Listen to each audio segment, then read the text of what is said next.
তুমিটাকে পেয়ে গেলে আর মন খারাপে অনুভব করা হতো না।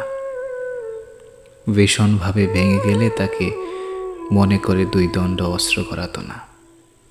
কাঠগোলাপ দেখে অবাক করে তাকিয়ে থাকা হতো না। বেলি গাজরা দেখে খোপায় না থাকার আফসোস করা হতো না। বৈকালিক আকাশে তাকিয়ে শুভ গোধূলি বলাটা মিস করা হতো না। তাই তুমিটা অপ্রাপ্তি থাক, অপ্রাপ্তিতেই সুন্দর।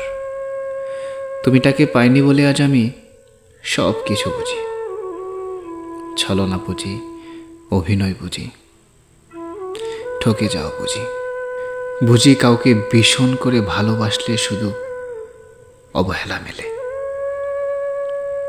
তাই তুমিটাকে না পাইয়া উদয় ঠিকই হয়েছে। মানুষ থেকে দূরে থাকা শেখা হলো, ভীষণ কোলাহলে একলা থাকা শেখা হলো, কাউকে বিশ্বাস করতে নেই শেখা হলো। আর নিজেকে ভালোবাসতে হয় নিজে, তাও শেখা হলো। তুমিটা আসলেই অপ্রাপ্তিতেই সুন্দর, একদম বৃষ্টির মতো সুন্দর, কুয়াশার মতো সুন্দর, আকাশের মতো সুন্দর। শুধু পেয়ে গেলে বিশ্রী ব্যাপার হয়ে যেত। তুমিটা অপ্রাপ্তিতেই সুন্দর।